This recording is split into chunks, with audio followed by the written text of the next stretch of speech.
생명 시스템이라 그래. 생명을 유지하려면 어떤 시스템이 돌아가야 되잖아. 그래서 생명체를 생명 시스템이라고 불러줍니다.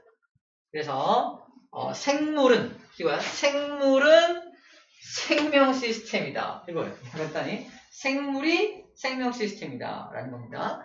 근데 그 생명 시스템, 즉 생물을 구성하는 단계가 있는데 기본 단계가 동물도 생물이고 식물도 생물이잖아. 모든 생물은 기본적인 세포, 조직, 기관, 개체라고 하는 4개의 구성 단계로 구성이 됩니다. 세포들이 모이면 조직이 되고요. 조직이 모이면 기관이 되고 기관이 모이면 하나의 개체가 되는 거야. 기본 4개인데 동물이 여기서 하나가 추가돼. 식물도 기본 4개에서 또 하나가 추가됩니다. 자, 추가되는 게 밑에 바로 나와 있죠. 나와 있습니다. 요거예요. 자, 동물 같은 경우는 세포, 조직, 기관, 개체 4개 중에 하나가 추가된 게 뭐다? 기관계가 추가됩니다. 기관계가. 기관들의 모임을 기관계라고 불러줘요. 우리 소화기관들만 잔뜩 모아놓은 게 이 그림에 나와 있는 소화기관계. 그 다음에 심장을 중심으로 우리 몸에 피를 돌게 하는 기관들의 모임. 그거를 순환기관계라고 하고요. 그 다음에 콩팥을 중심으로 노폐물을 밖으로 걸러내기 위한 기관들의 모임을 배설기관계라고 불러줍니다. 폐를 중심으로 우리 몸에다가 산소를 공급해주는 기관계를 호흡기관계라고 불러줘요. 이런 식으로 기관계들을 잔뜩 모아놓으면 하나의 개체가 나오겠죠? 그래서 기관계의 모임이 개체가 됩니다.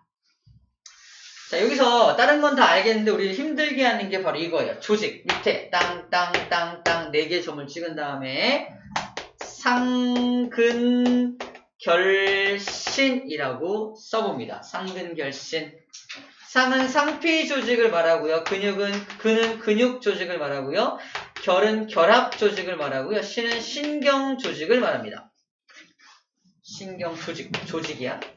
동물의 조직은 이렇게 총 4개의 조직으로 구성되어 있습니다. 자, 동물의 조직, 다른 건 다 알겠어요. 자, 상피 조직, 뭐야? 이런 피부, 상피. 또는 위도 여기 위에 피부가 있죠. 위에 피부. 위에 겉면. 위가 아니라 이 위에 겉면 있잖아. 겉면. 또 위에 상피세포인 거야. 상피 조직인 거야. 상피 조직. 그리고 근육 조직은 이거죠. 근육. 우리 근육을 말하고요. 위도 이렇게 움직이죠. 움직이게 만드는 게 근육이잖아. 근육 조직을 말해. 근육 세포들의 모임. 근육 조직도 알고 있어요. 그 다음에 신경 조직도 알고 있습니다. 우리 아픈 거, 뉴런, 신경. 어떤 신호를 전달하는 체계가 신경이잖아. 위도 아프죠. 신경이 들어있는 거야. 신경 조직이 들어있는 거예요. 신경도 뭔지 알겠어. 근데 문제는 뭐냐? 결합 조직이야. 우리 몸에 있는 결합 조직이 뭐냐? 이거지. 결합 조직의 얘가 뭐냐면 뼈! 뼈가 상피는 아니죠. 뼈가 근육은 아니지. 뼈가 신경도 아니죠. 뼈는 어디다 넣어야 되냐? 결합 조직. 이미지로 뼈와 뼈가 이렇게 결합되어 있는, 텅텅 결합되어 있는 모습을 생각해 주면 돼요. 그래서 뼈는 결합 조직이다. 꼭 기억해야 되고, 또 하나 또 신기한 게 혈액입니다. 피야, 피. 피가 조직이야. 자, 피 안에는 적혈구, 백혈구와 같은 세포들이 잔뜩 들어있어요. 세포들의 모임이므로 일단 뭐다? 조직입니다. 코피가 나. 아이씨, 코피. 내 조직. 조직이 흘러나가는 거야. 그래서 피 검사를 다른 말로 뭐라고도 할 수 있겠어? 조직 검사를 한다라고 할 수 있습니다. 꼭 피부를 뜯어가지고 조직 검사하는 게 조직 검사만이 아니라 피 검사도 일종의 조직 검사예요. 그래서 조직입니다. 혈액도 온몸을 돌면서 온몸을 결합시켜준다라는 느낌으로 결합 조직으로 기억해주면 좋을 것 같습니다. 이 정도만 해주면 나머지는, 자, 위를 딱 준 다음에, 야, 위는 이 5개의 구성 단계 중에 어디 속하니? 위는 당연히 기관에 속하지. 왜? 조직들의 모임이거든. 위는 무슨 조직의 모임이야? 상피도 있죠. 근육도 있죠. 결합도 있겠죠. 피도 오니까. 신경도 있죠. 다 있어. 4조직이 다 들어있습니다. 그러므로 당연히 기관입니다. 기관계는 아닐 거 아니야. 혼자 있으니까. 그죠? 그래서 기관이다라고 정할 수 있어야 합니다. 어떤 걸 딱 준다면 이건 어느 구성 단계에 속한 얘기 준단 말이야. 그럼 이건 뭔지 알아맞혀야 돼요. 이런 그림을 주면 뭐야? 근육세포의 모임이거든요, 이게. 그래서 근육조직이라고 또 써주면 됩니다. 근육세포라고 줄 거예요. 근육세포의 모임이니까 근육조직이요! 라고 불러주면 됩니다. 다음, 식물입니다. 식물도 기본 세포, 조직, 기관, 개체가 있는데 중간에 뭐가 껴있어? 조직계가 껴있어요. 기관계가 있는 게 아니라 조직계라는 게 중간에 껴있습니다. 당연히 조직들의 모임을 조직계라고 하겠죠. 조직계의 대표적인 그림으로 이런 그림이 나와 있죠. 이거 좀 작으니까 좀 확대를 해줄게요. 쓸 겁니다. 여기다가 봐봐. 뭐라고 쓸 거냐면은 요 녀석 상피조직, 표피조직, 표피조직, 얘는 울타리 조직, 얘는 해면 조직. 아주 오래전에 기억이 날지 모르겠어요. 물관과 체관을 묶어서 뭐라고 한다? 물관, 체관, 다발, 관다발 조직. 이딴 식으로 불러줍니다. 그래서 여러 개의 조직들이 모여있죠? 합쳐서 조직계라고 불러주는 거야. 조직계라고 불러줍니다. 이 조직계들이 모이면 기관이 됩니다. 기관.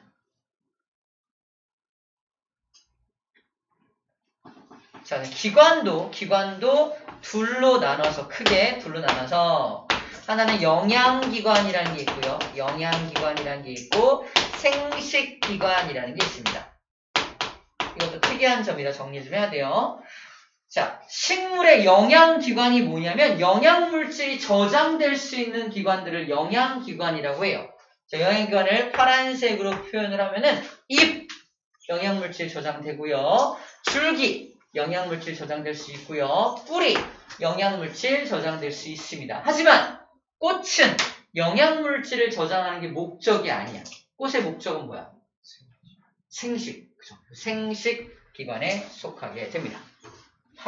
빨간색, 이런 생식 기관이야. 생식 기관은 누가 있냐? 꽃도 있고요. 열매도 생식 기관입니다. 식물의 생식 기관은 먹기도 하죠. 그죠? 동물의 생식기관은 어때요? 먹나요? 뭘 생각하고 있어? 그래서 사뭇 달라 느낌이. 동물의 생식기관의 느낌과 식물의 생식기관의 느낌이 완전 다르죠. 아름다운 꽃이 생식기관이라니까. 드러내놓고 있어요. 과감한데? 네, 그만할게. 아무튼 약간 다른 의미를 갖고 있다라는 걸 얘기하고 있습니다. 아시겠죠? 이 정도 정리해주면은 구성 단계까지 정리를 할 수 있겠네요. 좋습니다. 넘어갈게요.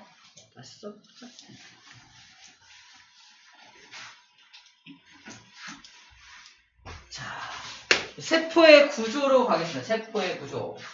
자, 세포는 이렇게 비교할 수 있습니다. 비교. 이제 하나하나 볼 텐데 특징적인 거 먼저 볼게요. 동물 세포와 식물 세포의 가장 큰 차이점 뭐가 보이나요? 이거랑 이거. 즉, 식물 세포에만 들어있는 게 두 가지가 있습니다. 몇 가지?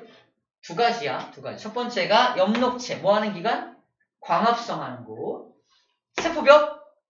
이 세포막 바깥에 이렇게 껍질같이 있는 것들 있죠? 이게 세포벽이 있습니다.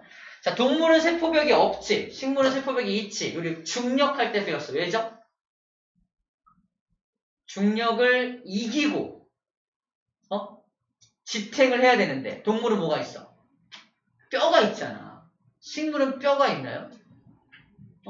시금치 먹다 뭐야 뼈 안 발랐잖아. 이런 사람 없잖아. 이제 식물은 뼈가 없잖아. 근데 뼈가 없는데 자기 몸을 지탱해야 되니까 뭐가 있다? 세포마다 뭐가 있다? 세포벽이라고 하는 딱딱한 구조물이 있는 거예요. 중력을 이기기 위한 시스템이라고 보면 됩니다. 자, 이런 두 가지가 있어. 근데 완전 이상한 게 있다. 동물 세포에는 없는데 식물 세포에 있는 게 또 하나 있어요. 이거 찾아봐. 왼쪽에서. 없죠. 근데 왜 쟤는 식물 세포에만 있는 거에다 안 넣어놨을까? 동물 세포에도 있어요.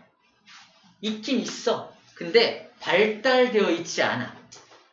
액포의 기능이 뭐냐면 노폐물을 저장하는 게 액포의 기능이거든. 동물은 노폐물 쌓일 때마다 어떻게 합니까? 배출해요. 배출합니다. 더 정확하게는 배설합니다. 배설해요. 싸버리죠. 식물이 오줌 싸는 거 본 적 있어요?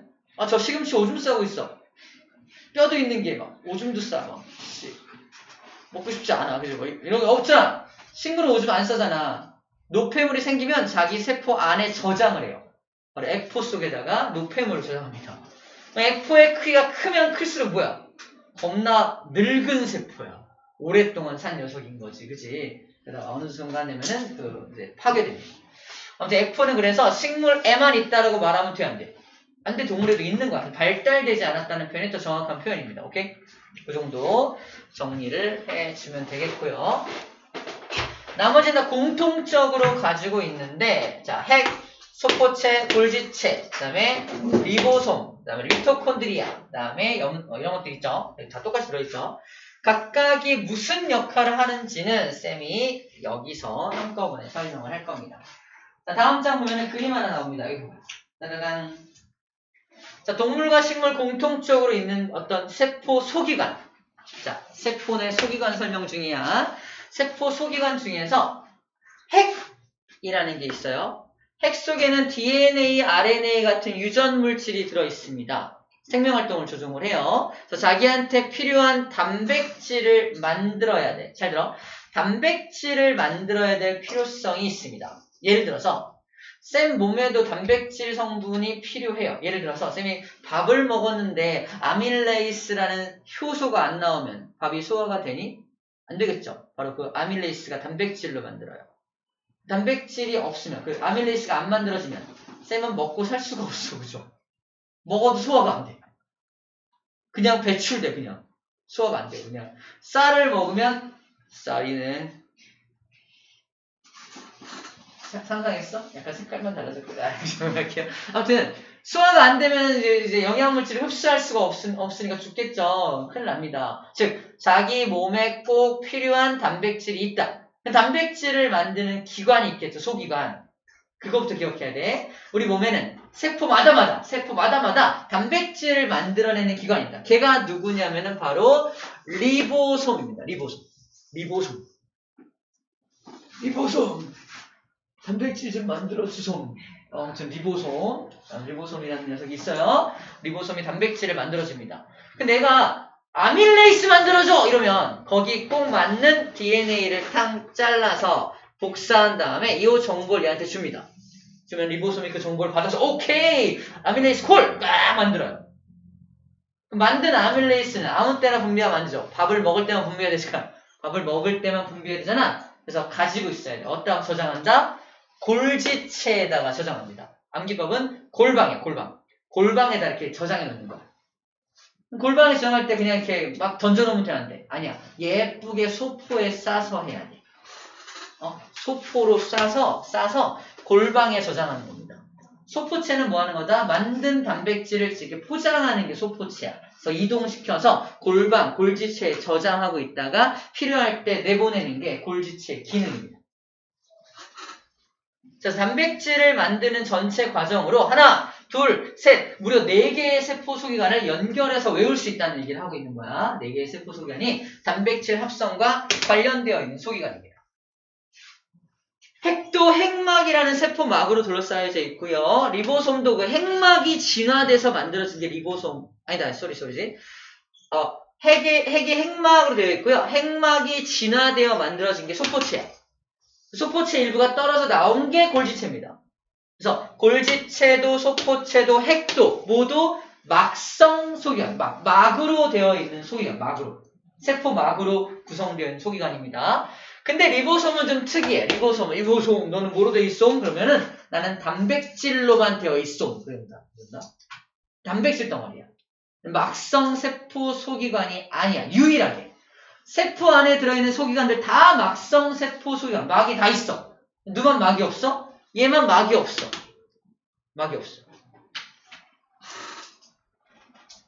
많이 물어보겠죠. 리보솜만 막성 세포 소기관이 아닙니다. 이런 것도 나중에 리보솜 그림을 좀 보면 좋은데 리보솜 그림이 안 나와 있어요. 그냥 동그랗게만 까만색 점으로만 이 까만색 점이 리보솜이거든. 까만색 점이 막이 아니라 단백질 알갱이라고 생각하면 돼. 까만색 점이 리보솜이에요. 여기서 단백질을 만들어서 소포체로 싸가지고 싸는 거 보여? 싸는 거? 싸가지고 여기에다가 이렇게 둥 저장하고 있는 거야. 저장하는 거고 저장했다가 필요할 때 내보내고 있는 그림입니다. 납작한 주머니 모양이라고 말을 합니다. 납작한 주머니 모양이라고 말하고요. 얘는 핵막이 펼쳐져서 이렇게 쌓여있는 구조가 소포체라고 말을 해요. 자, 됐습니다. 그래서 단백질 합성과 이동에 관련된 세포 소유관을 4가지를 한꺼번에 정리를 해준 부분입니다. 자, 두 번째 그림도 볼게요. 이 그림 가지고 설명할게요. 얘가 누구냐면은 얘 하나는 엽록체야. 얘는 미토콘드리아야. 우리 동물 세포는 엽록체가 없죠? 동물 세포에는 미토콘드리아는 들어있습니다. 미토콘드리아. 자, 미토콘드리아의 기능이 뭐냐면 에너지를 만들어내는 게 미토콘드리아의 기능이야. 우리 세포마다 에너지가 필요하잖아. 에너지를 만드는 기관이 바로 미토콘드리아입니다. 얘도 막성 소기관, 막으로 되어 있습니다. 막으로 되어 있고요. 얘는 기능이 뭐냐면 얘한테 산소하고 포도당을 전달해주면은 얘를 포도당을 분해해서 에너지를 만들어줘. 노폐물로 뭘 만들어? 이산화탄소와 물을 만듭니다. 이 노폐물을 다시 식물 같은 경우는 노폐물 버리지 말고 줘주세요. 뭐하게? 얘 주려고요. 얘를 준다? 그러면 얘가 또 뭐에 속았다? 다시 포도당을 만들어줘. 아싸. 일석이조야. 그죠? 식물은 완전 날로 먹는 거야, 이 자식. 식물은 미토콘드리아도 있고 엽록체도 있잖아. 엽록체가 만들어준 포도당과 산소, 광합성을 통해서 엽록체가 광합성을 통해서 이산화탄소와 물을 산소와 포도당을 만들어주면 이걸 갖다가 미토콘드리아 줘요. 미토콘드리아 에너지 만들어요. 오케이, 에너지 만들어주면 에너지 갖다가 열심히 써. 오케이, 땡큐. 노폐물 버리지 마. 내가 버려줄게 하다가 얘한테 줘. 또 에너지 만들어. 아싸, 또 에너지. 버리지 마. 내가 버려줄게. 이렇게 돌려 쓰는 거야. 똑똑하죠? 식물이 우리보다 똑똑해요. 동물보다 똑똑합니다. 나중에 밝혀질 비밀이겠지만 이 엽록체하고 미토콘드리아는 원래는 우리 세포 안에 들어있지 않았었어. 외부에 살고 있던 세균들이야. 세균을 우리 몸에 끌어들여서 공생하고 있는 것들입니다. 공생의 증거가 2가지가 있는데 자체 DNA를 따로따로 가지고 있어요. 우리 핵 속에만 DNA가 있는 게 아니라 얘네들은 지 안에, 이 몸속 안에 DNA가 따로 들어있어요. 외부 생명체라는 증거입니다. 두 번째 증거는 뭐냐면 이게 막이 안쪽 막과 바깥쪽 막으로 나눠 이중막으로 있어요. 근데 안쪽 막의 구조하고 바깥쪽 막의 구조가 달라. 안에 건 지 거고 바깥에 건 내 거야. 얘를 내 몸으로 끌어들이면서 내 세포막으로 둘러싸거든. 죽었어!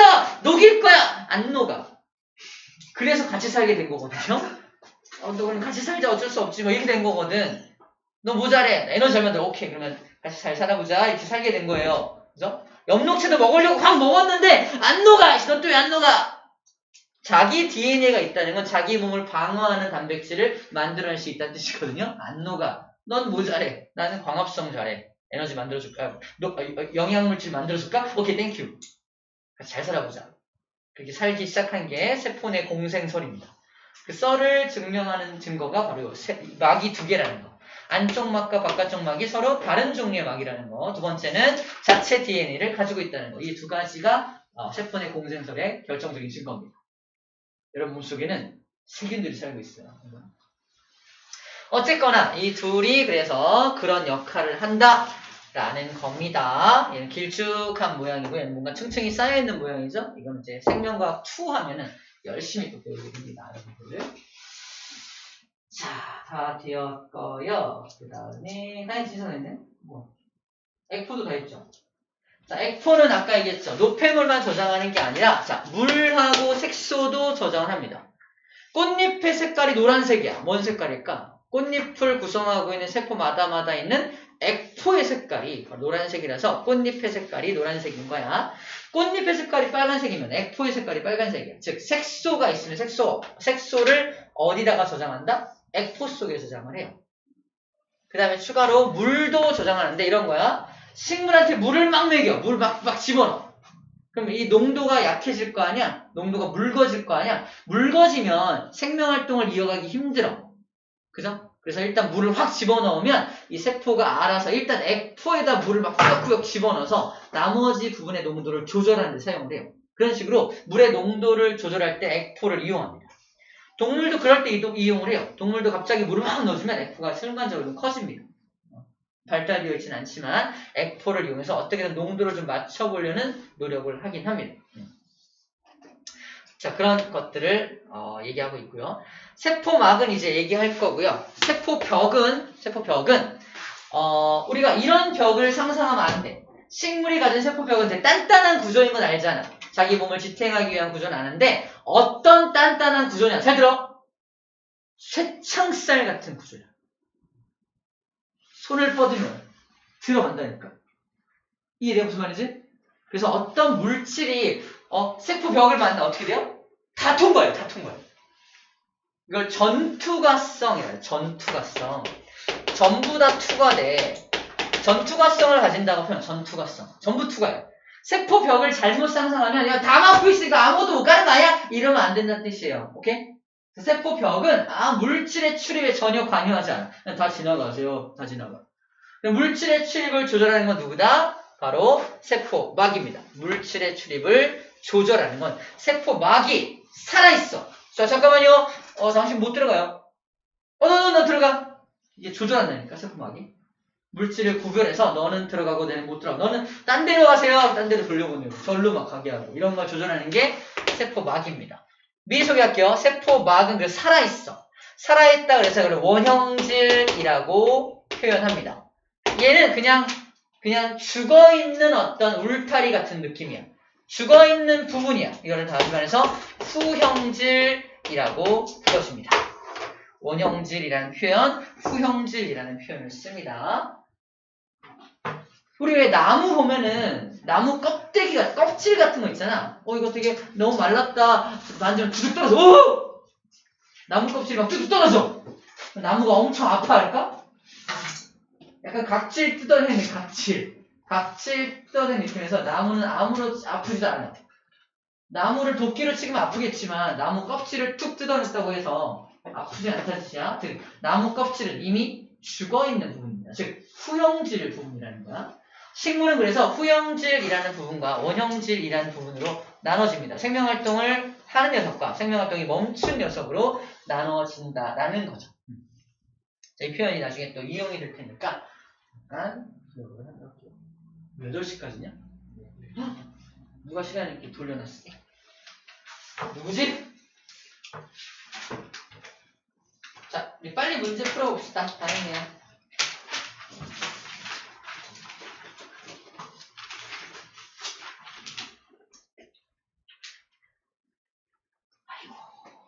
시간이 없구나. 빨리 한다고 했는데.